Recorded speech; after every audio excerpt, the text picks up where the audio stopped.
In a quiet residential area in the Boston suburbs, the Maplewood district, stood a small house. Elizabeth Collins sat by the window, looking up from the manuscript in her hands to gaze into the distance. She had built a career of over 10 years as a children's book editor at the local publishing house, Northern Books. In the light, the few strands of gray in her brown hair seemed to shimmer. Despite her tired expression, her gentle and compassionate gaze remained unchanged. "Richard, what time are you coming home today?" she called to her husband from the living room. "Around 7, I think." "I have an important meeting today," Richard answered while hurriedly finishing his breakfast. He served as an executive in his father's real estate company. His somewhat angular face and well-groomed hair always gave off an air of success. Elizabeth and Richard had met in a literature club during their college years. Back then, they shared their dreams and hopes, promising to travel the world together someday.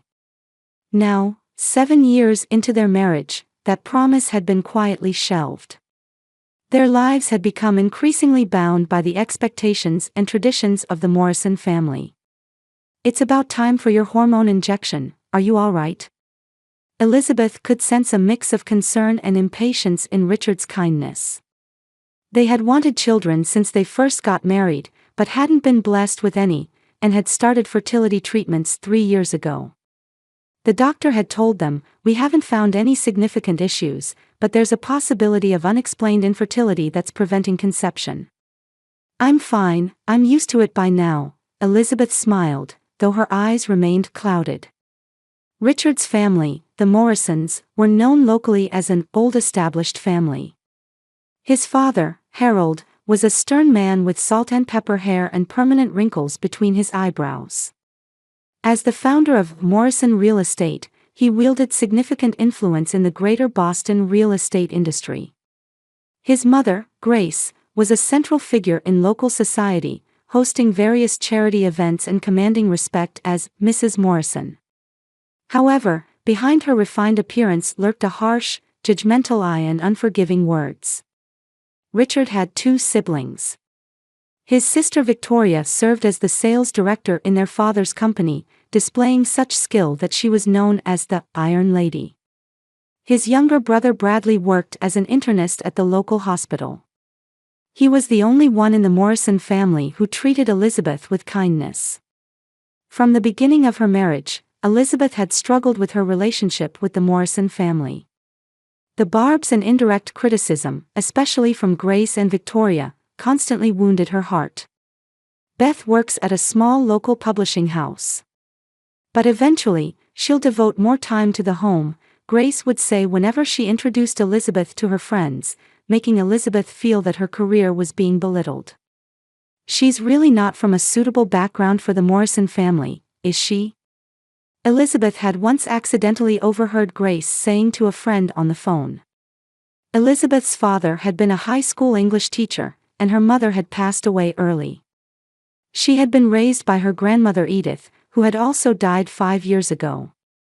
For the Morrison family, that wasn't a sufficient pedigree. Victoria was no better. She constantly looked down on Elizabeth's career as just an editor. During family gatherings at Christmas and Thanksgiving, she would shower Elizabeth with questions like, "Beth, do jobs like yours even have salary increases?" all while wearing a pleasant expression. Meanwhile, Richard was caught between his wife and his family. Initially, he comforted his wife saying, "Don't mind them, they're always like that," but gradually he began to take his family's side more often. The pressure from Grace and Victoria intensified especially after they started fertility treatments. "The Morrison family has always produced strong boys," Grace would say. "To think that there's no child to continue our bloodline." Those words always hung in the air unfinished, but their meaning was clear.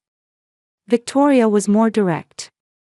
"I've had 2 children and still manage the company," she would always showcase her success in front of Elizabeth. Elizabeth had expressed her frustrations to her husband, but Richard's reactions gradually grew colder. "Mother and the others are just concerned about the future of the Morrison family, or Victoria may speak that way, but she doesn't mean any harm," he would always defend his family. And today, too, Elizabeth sat alone, quietly reading through a manuscript, waiting for the time of her fertility injection. Outside the window, the trees swayed gently in the early autumn breeze, and in the distance, she could hear children laughing. Her heart felt strangely unsettled. On the morning of Elizabeth's birthday, Richard handed her a small gift box before rushing off to work. "Happy birthday. Let's celebrate properly tonight," he said, giving her a gentle kiss on the cheek. As Elizabeth was editing a manuscript on the living room sofa, the phone suddenly rang. She hesitated for a moment when she saw Grace Morrison displayed on the screen, but quickly answered. "Elizabeth, happy birthday." Grace's voice sounded brighter than usual. "Since it's a special day, I want to celebrate with you tonight. Let's meet with the whole family at Chateau Bloom at 7. Elizabeth was speechless. Chateau Bloom was one of the most exclusive French restaurants in Boston, where a single dish could cost as much as her daily salary. Grace had never before made such a grand gesture to celebrate her birthday. "Oh, thank you, Grace. But that's... no need to be modest. We're family," Grace interrupted her. "I've asked Richard to take care of something else, so please come directly to the restaurant. 7 o'clock sharp." Even after the call ended, Elizabeth remained confused. Why such a generous invitation all of a sudden? And why separately from Richard? The questions were endless, but a small hope also grew in her heart. In the evening, Elizabeth called Richard. "Are you sure this is okay? Your mother suddenly..." "Yes, I heard from her." Richard's voice sounded a bit tense. "I'll join you later. Mother is trying to meet you halfway. Enjoy yourself." Elizabeth chose a black cocktail dress appropriate for the special occasion. The subtle lace along the neckline beautifully accentuated her neck. She put her hair up and wore the simple diamond necklace Richard had given her for her birthday. Standing before the mirror, Elizabeth felt a small confidence in her appearance. "It'll be fine," she reassured herself. This might be a new beginning. Chateau Bloom was a classic stone building with uniformed staff at the entrance. When Elizabeth arrived, the door was politely opened for her. "Welcome," a middle-aged manager bowed slightly. "I'm Elizabeth Morrison.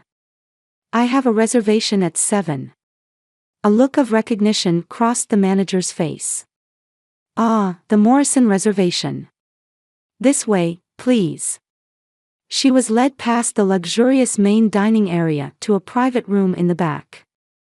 The soft light from chandeliers illuminated the hallway, and impressionist paintings adorned the walls. "Here is your table." The manager opened the door to a private room. As Elizabeth entered, she found herself in an empty room. A large round table covered with a white tablecloth, elaborate flower arrangements of roses, and 7 champagne glasses were set out. But there was no one there. "Excuse me, has everyone not arrived yet?" Elizabeth asked in confusion.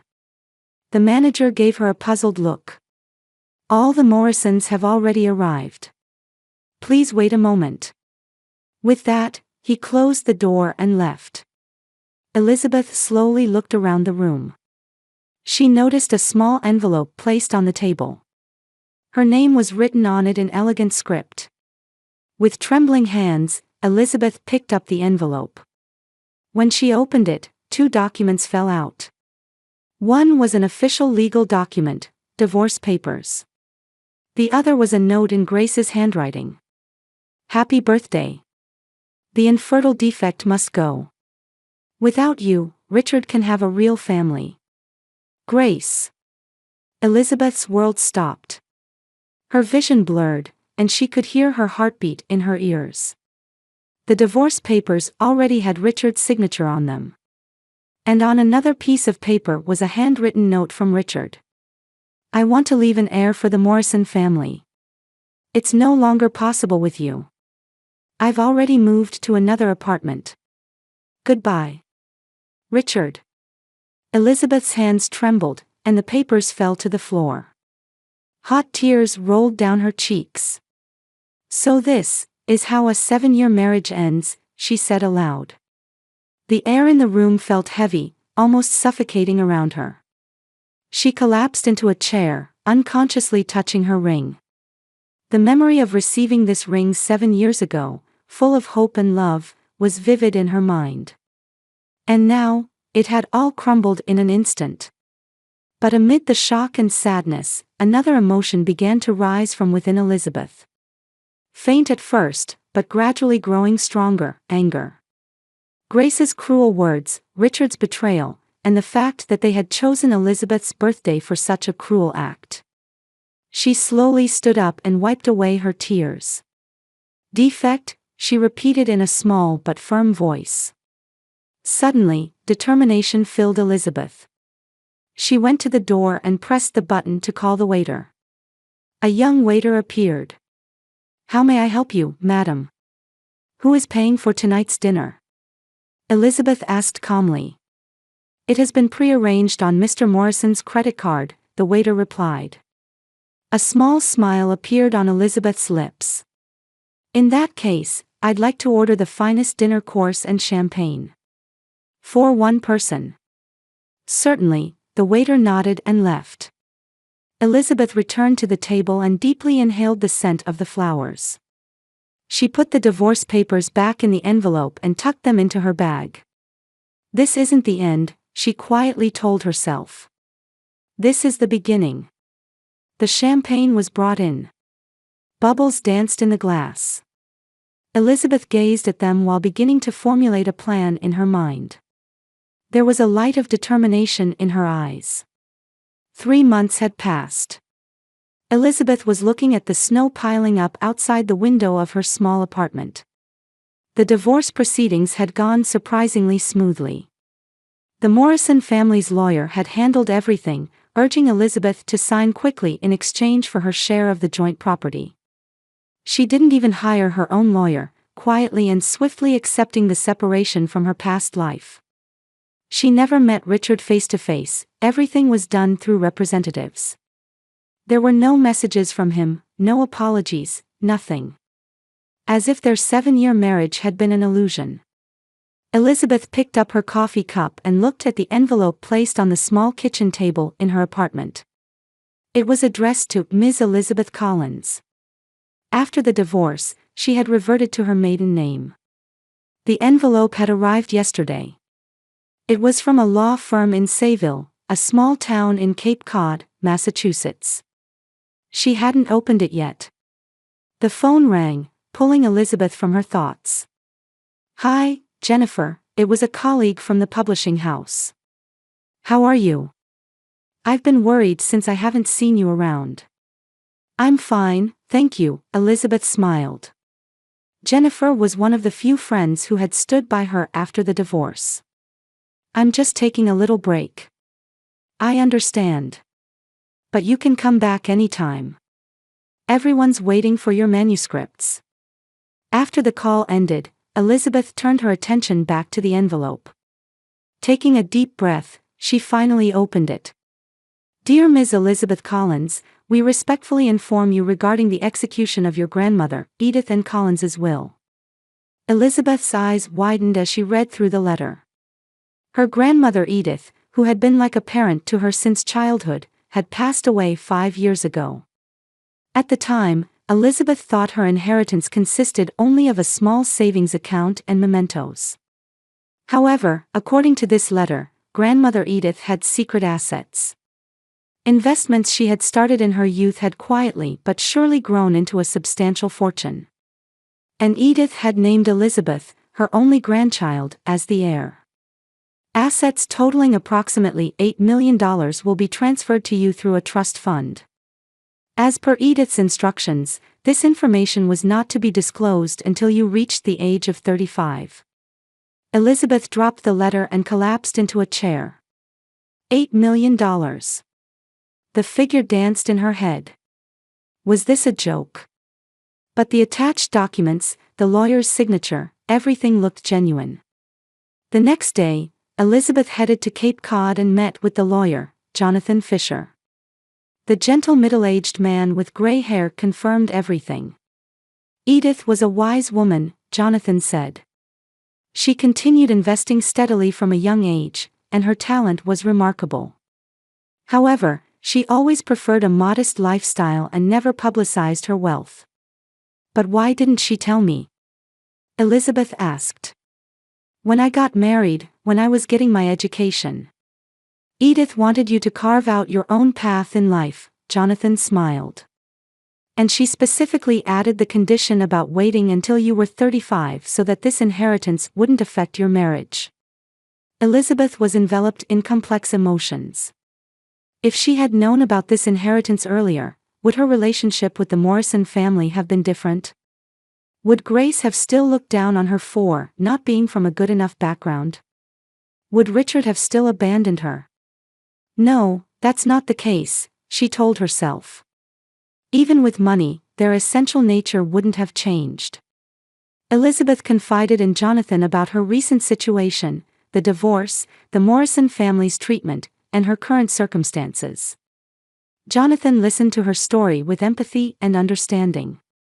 Elizabeth, you now have a wonderful opportunity to restart your life, he said. Edith's wish was for you to be truly happy. A few weeks later, Elizabeth made a new decision. First, she decided to get retested to determine the cause of her infertility.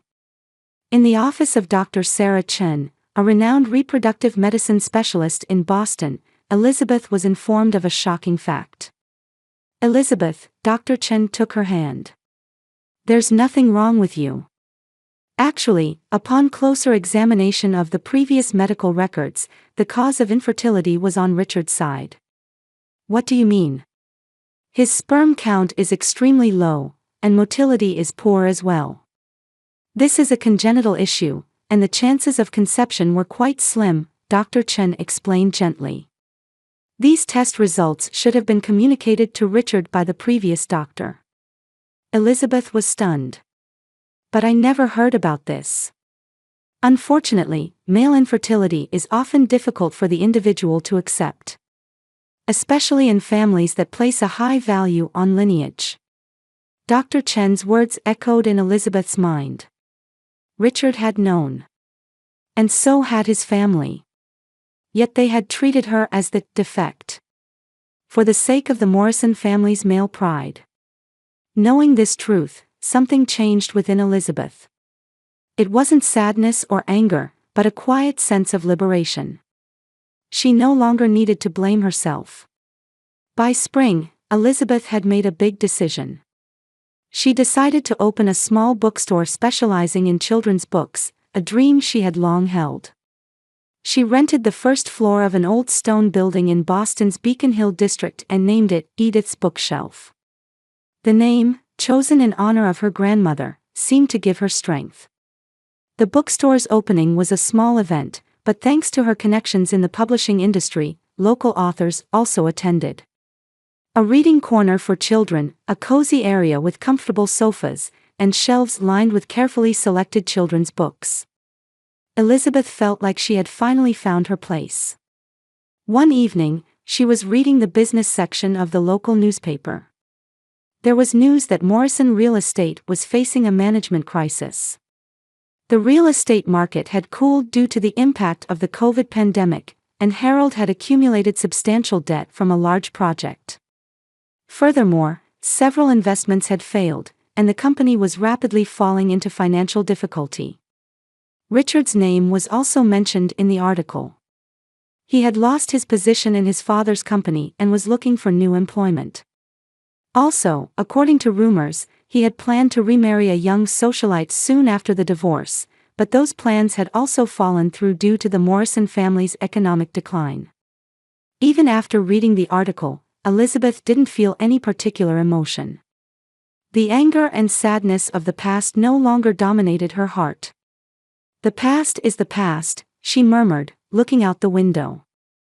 Elizabeth was surrounded by a dozen children in the reading corner of Edith's Bookshelf. A year had passed since her bookstore opened, and the Saturday morning reading events had become a popular local activity. As the children applauded with smiles, Elizabeth closed the book. Her bookstore had grown from a mere business into a community hub. Various events were regularly held, including readings by local authors, parent-child workshops, and special seminars for educators. That was a wonderful reading. At the quiet male voice, Elizabeth turned around. There stood a middle-aged man with a sophisticated air. Graying black hair, a gentle smile, and several children's science books in his arms. "Thank you," Elizabeth smiled. "How can I help you?" "I'm actually looking for books for my nephew," the man indicated the books. "He's fascinated with science, especially space." "That's a wonderful interest. I have more carefully selected books over here." Elizabeth guided the man to the bookshelf. The two began talking about children's science books, and their conversation gradually expanded. The man introduced himself as Michael Adams, a cardiac surgeon at Boston General Hospital. "I've been thinking about writing a medical book," Michael said. "But I don't know how to convey complex medical concepts to the general public." "That's a very valuable project," Elizabeth's eyes sparkled. "I have editing experience, so I might be able to help." From that day on, Michael began visiting the bookstore regularly. The two enjoyed conversations ranging from book selection and consultation on his medical book project, to gradually more personal topics. Elizabeth was drawn to Michael's intelligence and kindness, and Michael was captivated by her strength and compassion. When Elizabeth revealed her divorce experience, Michael didn't judge her but quietly listened to her story. "You're a truly strong person," he said. "To overcome such an experience and now be doing work that enriches the lives of others."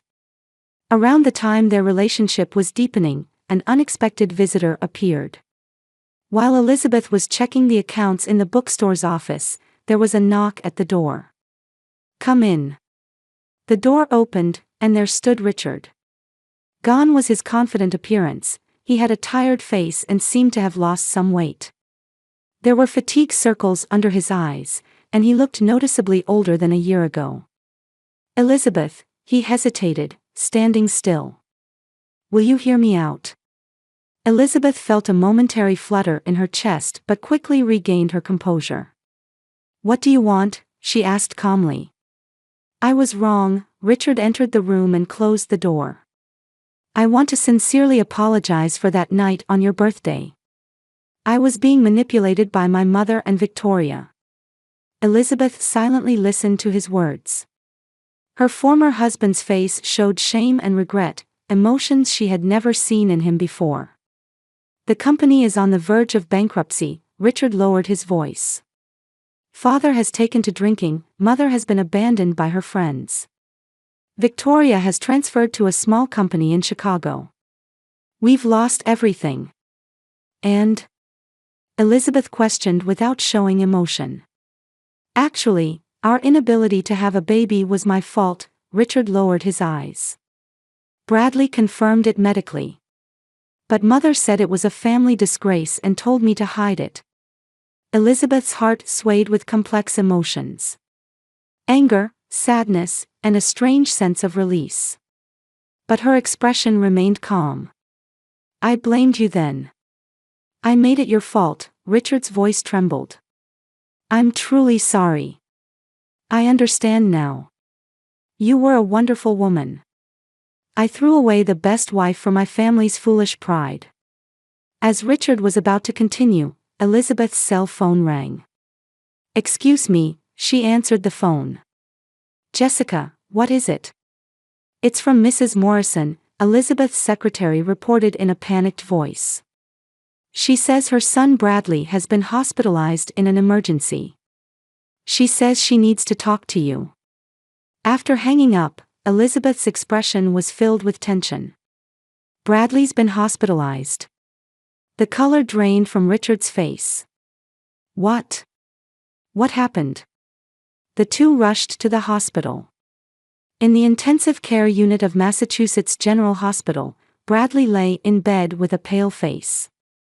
By his side sat Grace, looking exhausted. "Elizabeth, you came." Grace's voice had lost its former dignity. According to the doctor, Bradley had developed a hereditary kidney disease and needed dialysis. A transplant would be the best treatment, but there was no compatible donor in the family. The Morrison family had a hereditary tendency toward kidney disease, and Richard also carried a potential risk. "We've all been tested," Grace clutched a handkerchief with trembling hands. "But none of us are compatible." Elizabeth gazed at Bradley through the glass of the hospital room. He was the only one in the Morrison family who had been kind to her. "What's his condition?" Elizabeth asked the doctor. "He's stable at the moment, but his kidney function is declining rapidly. Without a compatible donor." The doctor's words trailed off. The next day, Grace came directly to Elizabeth's bookstore. Her formerly dignified appearance was gone, there were circles under her eyes, and her hair was disheveled.